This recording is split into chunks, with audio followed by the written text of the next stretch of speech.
मेरे प्यारे देशवासियों, नमस्कार। मौसम बदल रहा है। इस बार गर्मी भी बहुत रही, लेकिन अच्छा हुआ कि वर्षा ऋतु समय पर अपने नक्शे कदम पर आगे बढ़ रहा है। देश के कई भागों में झमाझम बारिश से मौसम सुहाना हो गया है। बारिश के बाद ठंडी हवाओं में पिछले दिनों की गर्मी से राहत का अनुभव हो रहा है।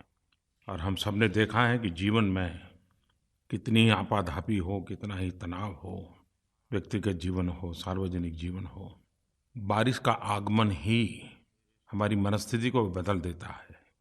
आज भगवान जगन्नाथ जी की रथ यात्रा देश के कई भागों में बहुत ही श्रद्धा और उल्लासपूर्वक देशवासी मनाते हैं। अब तो विश्व के भी कुछ भागों में भगवान जगन्नाथ जी की रथ यात्रा का उत्सव संपन्न होता है। और भगवान जगन्नाथ जी के साथ देश का गरीब जुड़ा हुआ है। जिन लोगों ने डॉक्टर बाबा साहब आम्बेडकर का अध्ययन किया होगा, उन्होंने देखा होगा कि भगवान जगन्नाथ जी का मंदिर और उसकी परंपराओं की वो बड़ी तारीफ करते थे, क्योंकि उसमें सामाजिक न्याय, सामाजिक समरसता अंतर्निहित थे। भगवान जगन्नाथ गरीबों का देवता है। और बहुत कम लोगों को पता होगा, अंग्रेजी भाषा में एक शब्द है जगरनॉट, और उसका मतलब होता है ऐसा भव्य रथ जिसे कोई रोक नहीं सकता। और इस जगरनॉट का डिक्शनरी मीनिंग में भी ये पाया जाता है कि ये जगन्नाथ के रथ के साथ में से ही ये शब्द का उद्भव हुआ है। और इसलिए हम समझ सकते हैं कि दुनिया ने भी जगन्नाथ इस यात्रा को अपने अपने तरीके से किस प्रकार से महात्म्य स्वीकार किया है। भगवान जगन्नाथ जी की यात्रा के अवसर पर मैं सभी देशवासियों को शुभकामनाएं देता हूं और भगवान जगन्नाथ जी के श्री चरणों में प्रणाम भी करता हूं। भारत की विविधता, ये इसकी विशेषता भी है। भारत की विविधता, ये भारत की शक्ति भी है। रमज़ान का पवित्र महीना सब दूर इबादत में पवित्र भाव के साथ मनाया। अब ईद का त्योहार है। ईद उल फितर के इस अवसर पर मेरी तरफ से सबको ईद की बहुत बहुत शुभकामनाएं। रमज़ान महीना पुण्य दान का महीना है, खुशियों को बांटने का महीना है। और जितनी खुशियां बांटते हैं उतनी खुशियां बढ़ती हैं। आइए हम सब मिल करके इन पवित्र उत्सवों से प्रेरणा लेकर के खुशियों के खजाने को बांटते चले, देश को आगे बढ़ाते चले। रमज़ान के इस पवित्र महीने में उत्तर प्रदेश के बिजनौर के मुबारकपुर गांव की एक बड़ी प्रेरक घटना मेरे सामने आई।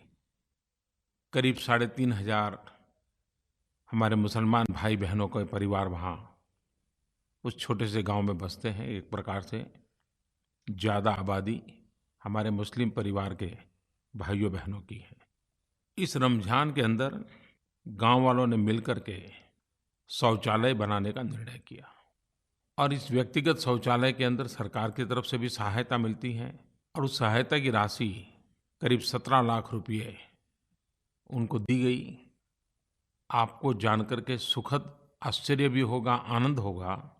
रमज़ान के इस पवित्र महीने में सभी मुसलमान भाइयों बहनों ने सरकार को ये 17 लाख रुपये वापस लौटा दिए और ये कहा कि हम हमारा शौचालय हमारे परिश्रम से, हमारे पैसों से बनाएंगे। ये 17 लाख रुपये आप गांव की अन्य सुविधाओं के लिए खर्च कीजिए। मैं मुबारकपुर के सभी ग्रामजनों को रमज़ान के इस पवित्र अवसर को समाज की भलाई के अवसर में पलटने के लिए बधाई देता हूँ। उनकी एक-एक चीज़ भी बड़ी ही प्रेरक है। और सबसे बड़ी बात है, उन्होंने मुबारकपुर को खुले में शौच से मुक्त कर दिया। हम जानते हैं कि हमारे देश में 3 प्रदेश ऐसे हैं, सिक्किम, हिमाचल और केरल। वो पहले ही खुले में शौच से मुक्त घोषित हो चुके हैं। इस सप्ताह उत्तराखंड और हरियाणा भी ओडीएफ घोषित हुए। मैं इन 5 राज्यों के प्रशासन को, शासन को और जनता जनार्दन को विशेष रूप से आभार प्रकट करता हूँ इस कार्य को परिपूर्ण करने के लिए। हम भली-भांति जानते हैं कि व्यक्ति के जीवन में, समाज के जीवन में कुछ भी अच्छा करना है तो बड़ी कड़ी मेहनत करनी पड़ती है। अगर हमारे हैंडराइटिंग खराब है, अगर उसको ठीक करना है, तो लंबे अरसे तक बहुत जागरूक रह करके प्रयास करना पड़ता है। तब जाकर के शरीर की, मन की आदत बदलती है। स्वच्छता का भी विषय ऐसा ही है। ऐसी बुरी आदतें हमारे स्वभाव का हिस्सा बन गई हैं, हमारी आदतों का हिस्सा बन गई हैं कि इससे मुक्ति पाने के लिए अविरत रूप से हमें प्रयास करना ही पड़ेगा। हर किसी का ध्यान आकर्षित करना ही पड़ेगा। अच्छी प्रेरक घटनाओं का बार-बार स्मरण भी करना पड़ेगा। और मुझे खुशी है कि आज स्वच्छता ये सरकारी कार्यक्रम नहीं रहा है। ये जन समाज का, जन सामान्य का एक आंदोलन बनता चला जा रहा है। और शासन में बैठे हुए लोग भी जब जनभागीदारी से इस काम को आगे बढ़ाते हैं तो कितनी ताकत बढ़ जाती है। पिछले दिनों एक बहुत ही उत्तम घटना मेरे ध्यान में आई जो मैं आपके सामने ज़रूर कहना चाहूँगा। ये घटना है आंध्र प्रदेश के विजयनगरम जिले की। वहाँ के प्रशासन ने जन भागीदारी से एक बड़ा काम हाथ में लिया। 10 मार्च सुबह 6 बजे से लेकर के 14 मार्च सुबह 10 बजे तक 100 घंटे का नॉन स्टॉप अभियान। और लक्ष्य क्या था? 100 घंटे में 71 ग्राम पंचायतों में 10,000 घरेलू शौचालय बनाना। और मेरे प्यारे देशवासियों, आप जानकर के खुश हो जाएंगे कि जनता जनार्दन ने और शासन ने मिल करके 100 घंटे में 10,000 शौचालय बनाने का काम सफलतापूर्वक पूर्ण कर दिया। 71 गांव ओडीएफ हो गए। मैं शासन में बैठे हुए लोगों को, सरकारी अधिकारियों को और विजयनगरम जिले के उन गांव के नागरिकों को बहुत बहुत बधाई देता हूं कि आपने परिश्रम की पराकाष्ठा करते हुए बड़ा प्रेरक उदाहरण प्रस्तुत किया है। इन दिनों मन की बात में लगातार मुझे जनता जनार्दन की तरफ से सुझाव आते रहते हैं। नरेंद्र मोदी ऐप पर आते रहते हैं, माइगोव पर आते हैं, चिट्ठियों से आते हैं, आकाशवाणी पे आते हैं। श्रीमान प्रकाश त्रिपाठी ने इमरजेंसी को याद करते हुए लिखा है कि 25 जून को लोकतंत्र के इतिहास में एक काला कालखंड के रूप में उन्होंने प्रस्तुत किया है। प्रकाश त्रिपाठी जी की लोकतंत्र के प्रति ये जागरूकता सराहनीय है। और लोकतंत्र एक व्यवस्था ही है ऐसा नहीं है, वो एक संस्कार भी है। Eternal vigilance is the price of liberty. लोकतंत्र के प्रति नित्य जागरूकता जरूरी होती है। और इसलिए लोकतंत्र को आघात करने वाली बातों को भी स्मरण करना होता है और लोकतंत्र की अच्छी बातों की दिशा में आगे बढ़ना होता है। 1975 25 जून वो ऐसी काली रात थी जो कोई भी लोकतंत्र प्रेमी भुला नहीं सकता है, कोई भारतवासी भुला नहीं सकता है। एक प्रकार से देश को जेल खाने में बदल दिया गया था, विरोधी स्वर को दबोच दिया गया था। जयप्रकाश नारायण सहित देश के गणमान्य नेताओं को जेलों में बंद कर दिया था। न्याय व्यवस्था भी आपातकाल के उन भयावह रूप की छाया से बच नहीं पाई थी। अखबारों को तो पूरी तरह बेकार कर दिया गया था। आज के पत्रकारिता जगत के विद्यार्थी, लोकतंत्र में काम करने वाले लोग उन काले कालखंड को बार-बार स्मरण करते हुए लोकतंत्र के प्रति जागरूकता बढ़ाने के निरंतर प्रयास करते रहे हैं और करते भी रहने चाहिए। उस समय अटल बिहारी वाजपेयी जी भी जेल में थे। जब आपातकाल को 1 वर्ष हो गया तो अटल जी ने एक कविता लिखी थी और उन्होंने उस समय की मनस्थिति का वर्णन अपनी कविता में किया है। झुलसाता जेठ मास शरद चांदनी उदास। झुलसाता जेठ मास, शरद चांदनी उदास। सिसकी भरते सावन का, अंतर्घट रीत गया। एक बरस बीत गया, एक बरस बीत गया। सिखचों में सिमटा जग, किंतु विकल प्राण विहग। सिखचों में सिमटा जग, किंतु विकल प्राण विहग। धरती से अंबर तक, धरती से अंबर तक, गूंज मुक्ति गीत गया। एक बरस बीत गया, एक बरस बीत गया। पथ निहारते नयन, गिनते दिन पल छिन। पथ निहारते नयन, गिनते दिन पल छिन। लौट कभी आएगा, लौट कभी आएगा, मन का जो मीत गया। एक बरस बीत गया। लोकतंत्र के प्रेमियों ने बड़ी लड़ाई लड़ी और भारत जैसा देश, इतना बड़ा विशाल देश, जब मौका मिला तो भारत के जन जन के रग रग में लोकतंत्र कैसा व्याप्त है, चुनाव के माध्यम से उस ताकत का प्रदर्शन कर दिया। जन जन के रग रग में फैला हुआ ये लोकतंत्र का भाव, ये हमारी अमर विरासत है। उस विरासत को हमें और सशक्त करना है। मेरे प्यारे देशवासियों, हर हिंदुस्तानी आज विश्व में सर ऊंचा कर करके गौरव महसूस कर रहा है।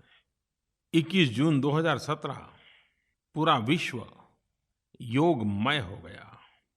पानी से पर्वत तक लोगों ने सवेरे सवेरे सूरज की किरणों का स्वागत योग के माध्यम से किया। कौन हिंदुस्तानी होगा जिसको इस बात का गर्व नहीं होगा? ऐसा नहीं है कि योग पहले होते नहीं थे, लेकिन आज योग जब एक धागे में बंध गए हैं, योग विश्व को जोड़ने का कारण बन गए हैं। दुनिया के करीब करीब सभी देशों ने योग के इस अवसर को अपना अवसर बना दिया। चीन में the great wall of China, उस पर लोगों ने योग का अभ्यास किया। तो पेरू में world heritage site Machu Picchu पर समुद्र तल से 2400 मीटर ऊपर लोगों ने योग किया। फ्रांस में एफिल टावर की साय में लोगों ने योग किया। यूएई में अबू धाबी में 4000 से अधिक लोगों ने सामूहिक योग किया। अफगानिस्तान में हेरात में India Afghan friendship dam Salma बांध पर योग करके भारत की दोस्ती को एक नया आयाम दिया। सिंगापुर जैसे छोटे से स्थान पर 70 स्थानों पर कार्यक्रम हुए और सप्ताह भर का उन्होंने एक अभियान चलाया है। यूएन ने अंतर्राष्ट्रीय योग दिवस के 10 स्टैम्प्स निकाले, उन 10 स्टैम्प्स को रिलीज किया। यूएन हेडक्वार्टर में yoga session with yoga masters का आयोजन किया गया। यूएन के स्टाफ, दुनिया के डिप्लोमेट्स, हर कोई इसमें शरीक हुआ। इस बार फिर एक बार योग ने विश्व रिकॉर्ड का भी काम किया। गुजरात में अहमदाबाद में करीब 55,000 लोगों ने एक साथ योग करके एक नया विश्व रिकॉर्ड बना दिया। मुझे भी लखनऊ में योग के कार्यक्रम में शरीक होने का अवसर मिला, लेकिन पहली बार मुझे बारिश में योग करने का सद्भाग्य प्राप्त हुआ। हमारे सैनिकों ने जहाँ -20, 25, 40 डिग्री टेम्परेचर होता है, उस सियाचिन में भी योग किया। हमारे आर्म फोर्सेस हो, बीएसएफ हो, आईटीबीपी हो, सीआरपीएफ हो, सीआईएसएफ हो, हर कोई अपनी ड्यूटी के साथ साथ योगा को अपना हिस्सा बना दिया है। इस योगा दिवस पर मैंने कहा था कि 3 पीढ़ी, क्योंकि ये तीसरा अंतर्राष्ट्रीय योग दिवस था, तो मैंने कहा था कि परिवार की 3 पीढ़ियां एक साथ योगा करते हो, इसकी फोटो शेयर कीजिए। कुछ टीवी चैनल ने भी इस बात को आगे बढ़ाया था। मुझ पे काफ़ी फोटो मिले, उसमें से कुछ selected photographs Narendra Modi app पर कंपाइल करके रखे गए हैं। जिस प्रकार से पूरे विश्व में योग की चर्चा हो रही है, उसमें एक बात अच्छी उभर करके आ रही है कि योग से आज की जो हेल्थ कॉन्शियस सोसाइटी है, वो फिटनेस से अब वेलनेस की ओर जाने की दिशा में कदम रख रही हैं और उनको लग रहा है कि फिटनेस का महत्व है ही है, लेकिन वेलनेस के लिए योग उत्तम मार्ग है। रिस्पेक्टेड प्राइम मिनिस्टर सर, मैं डॉक्टर अनिल सोनारा अहमदाबाद गुजरात से बोल रहा हूँ। सर, मेरा एक सवाल है कि रिसेंटली केरला में हमने आपको सुना था कि डिफरेंट डिफरेंट प्लेसेस पे जो बुके एज अ गिफ्ट हम देते हैं, उसकी जगह काइंड ऑफ गुड बुक्स हमको देनी चाहिए एज अ मोमेंटो। इस चीज़ का आपने शुरुआत गुजरात में अपने कार्यकाल में भी करवाया था सर, लेकिन अभी इन रिसेंट डेज हमें ये ज़्यादा देखने को नहीं मिल रहा है। So can we do something? हम क्या इस चीज़ के बारे में कुछ कर नहीं सकते जिससे देशव्यापी तौर पे इस चीज़ का इम्प्लीमेंटेशन हो सके सर? पिछले दिनों मुझे एक बहुत ही मेरे प्रिय कार्यक्रम में जाने का अवसर मिला। केरल में अच्छा कार्यक्रम चलता है कुछ वर्षों से, पीएन पनिकर फाउंडेशन के द्वारा चलता है, और लोगों को किताबें पढ़ने की आदत बने, लोग किताब पढ़ने की ओर जागरूक हो, इसलिए reading day, reading month celebration किया जाता है। तो मुझे उसके शुभारंभ में जाने का मौका मिला और वहाँ मुझे ये भी बताया गया कि हम बुके नहीं बुक देते हैं। मुझे अच्छा लगा और मुझे भी जो चीज़ मेरे ध्यान से हट गई थी उसका पुनः स्मरण हो गया, क्योंकि जब मैं गुजरात में था तो मैंने सरकार में एक परंपरा बनाई थी कि हम बुके नहीं देंगे, बुक देंगे या तो हाथ रुमाल, हैंडकरचीफ, उसी से स्वागत करेंगे, और खादी का हैंडकरचीफ, ताकि खादी को भी बढ़ावा मिले। जब तक मैं गुजरात में था हम सब की आदत बन गई थी, लेकिन यहाँ आने के बाद मेरी वो आदत छूट गई थी। लेकिन केरल गया तो फिर से एक बार वो जागरूक हो गई और मैंने तो अभी सरकार में फिर से नीचे सूचना देना भी शुरू कर दिया है। हम भी धीरे-धीरे एक स्वभाव बना सकते हैं और बुके का आयुष बहुत कम होती है। एक बार हाथ में लिया फिर छोड़ देते हैं। लेकिन अगर बुक देते हैं तो एक प्रकार से घर का हिस्सा बन जाता है, परिवार का हिस्सा बन जाता है। खादी का रुमाल देकर के भी स्वागत करते हैं तो कितने गरीब लोगों को मदद मिलती है, खर्चा भी कम हो जाता है और स्थायी रूप से उसका उपयोग भी होता है। और जब मैं ये बात कह रहा हूँ तो ऐसी चीज़ों का कितना ऐतिहासिक मूल्य होता है। मैं गत वर्ष जब यूके गया था तो लंदन में ब्रिटेन की क्वीन एलिजाबेथ ने मुझे भोजन पे निमंत्रित किया था।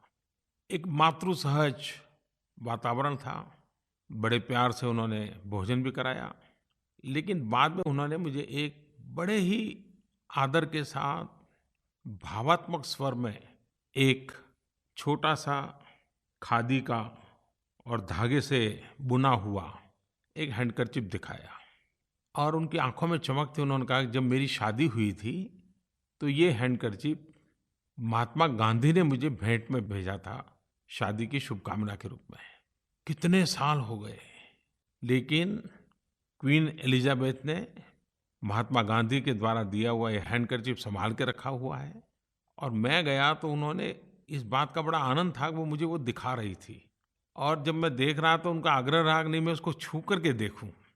महात्मा गांधी की एक छोटी सी भेंट उनके जीवन का हिस्सा बन गया, उनके इतिहास का हिस्सा बन गया। मुझे विश्वास है कि ये आदतें रातों रात नहीं बदलती हैं और जब कभी ऐसी बात करते हैं तो आलोचना भी स्वीकार करना होता है, लेकिन उसके बावजूद भी ऐसी बातें करते रहनी चाहिए, प्रयास करने रहना चाहिए। अब मैं ये तो नहीं कह सकता हूँ कि मैं कहीं जाऊँगा और कोई भूखे लेके आ जाएगा तो उसको मना कर दूँगा, ऐसा तो नहीं कर पाऊँगा।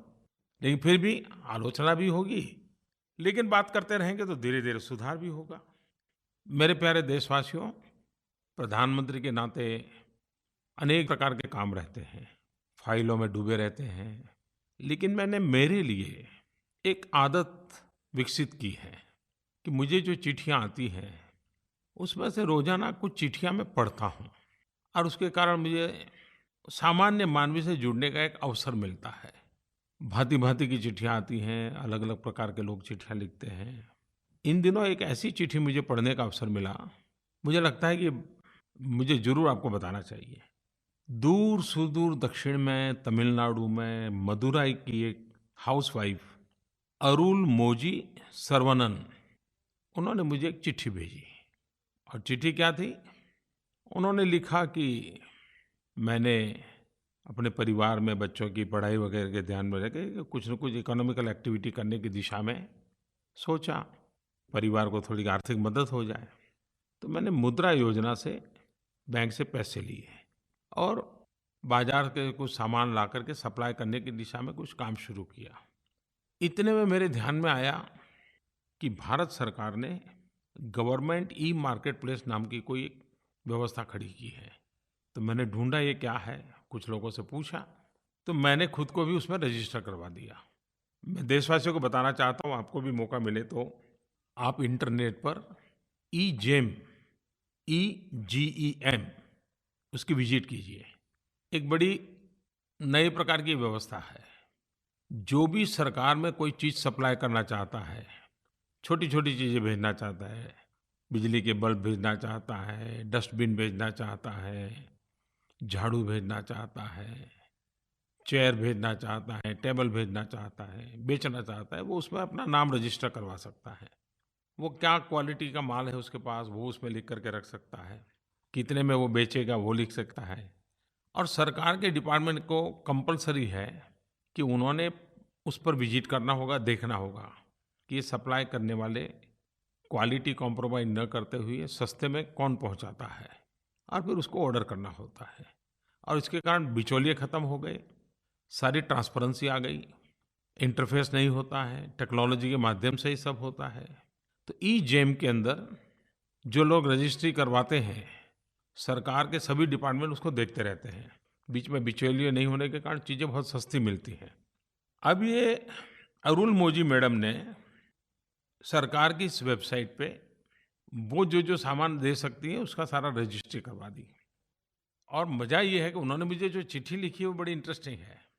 उन्होंने लिखा कि एक तो मुझे मुद्रा से पैसे मिल गए, मेरा कारोबार शुरू हो गया, ई-जेम के अंदर मैं क्या दे सकती हूँ वो सारी सूची रख दी, और मुझे प्रधानमंत्री कार्यालय से ऑर्डर मिला, पीएमओ से। अब मेरे लिए भी नई खबर थी, पीएमओ ने क्या मंगवाया होगा। तो उसने लिखा है कि पीएमओ ने मेरे से 2 थर्मोस खरीदे और 1600 रुपया के मुझे पेमेंट भी मिल गया। ये है एम्पावरमेंट, ये है एंटरप्रेन्योरशिप को बढ़ावा देने का अवसर।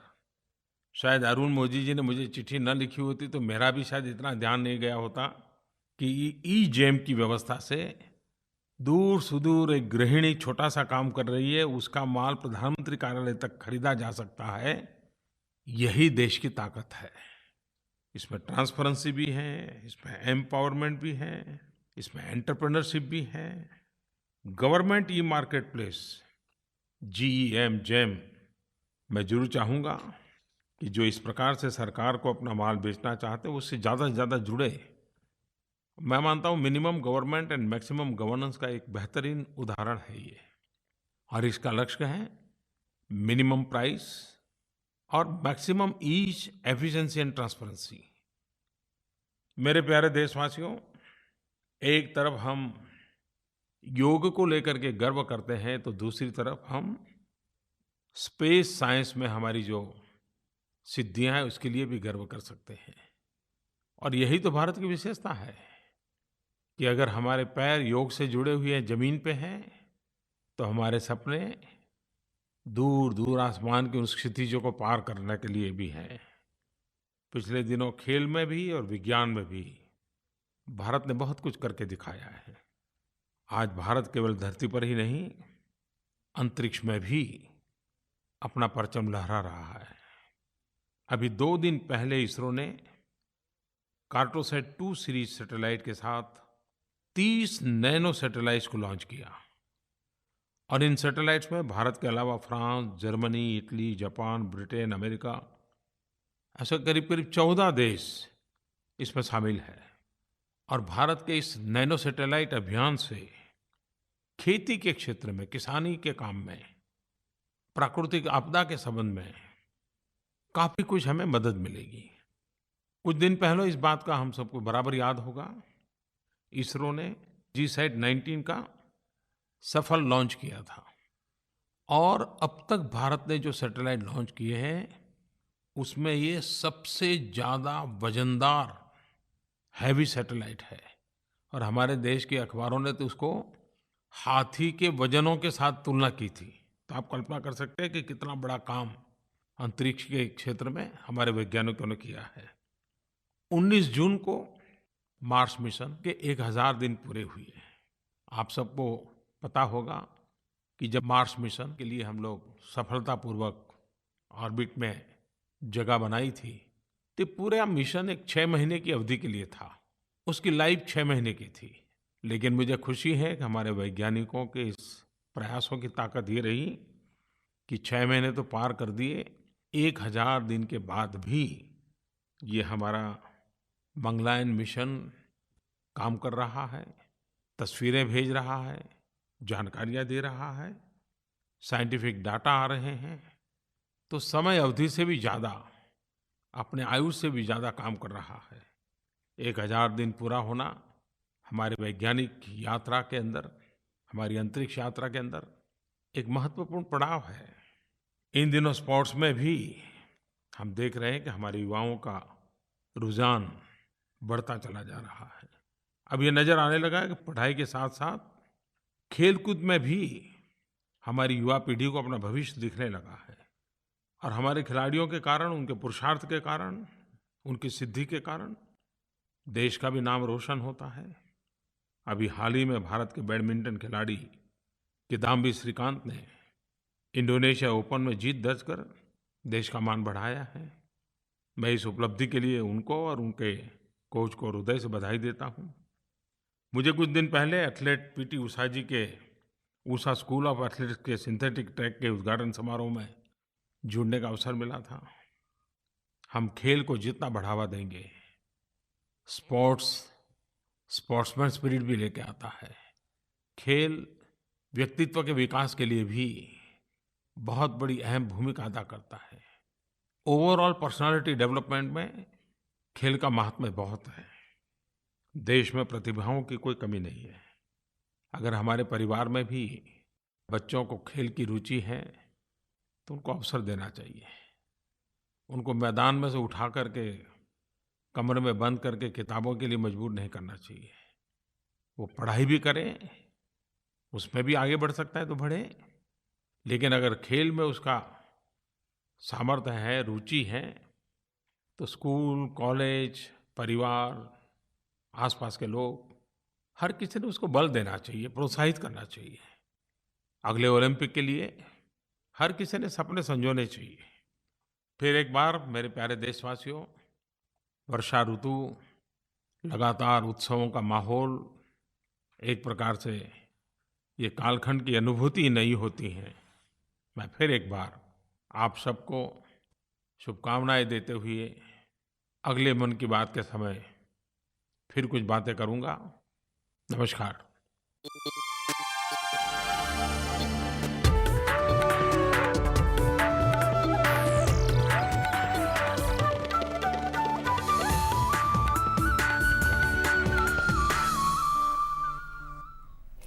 नमस्कार, हमारे इस विशेष प्रसारण में आप सभी का स्वागत है। मैं हूं रमा त्यागी। आप देख रहे थे प्रधानमंत्री की मन की बात का 33वां संस्करण, जिसमें प्रधानमंत्री ने भारत की विविधता को, इसकी विशेषता तो बताया है, इसकी ताकत भी बताया है और इस ताकत को बनाए रखने में लोकतंत्र का महत्व और उस पर आघात करने वाली घटनाओं का स्मरण करने का भी आह्वान किया है। साथ ही लोकतंत्र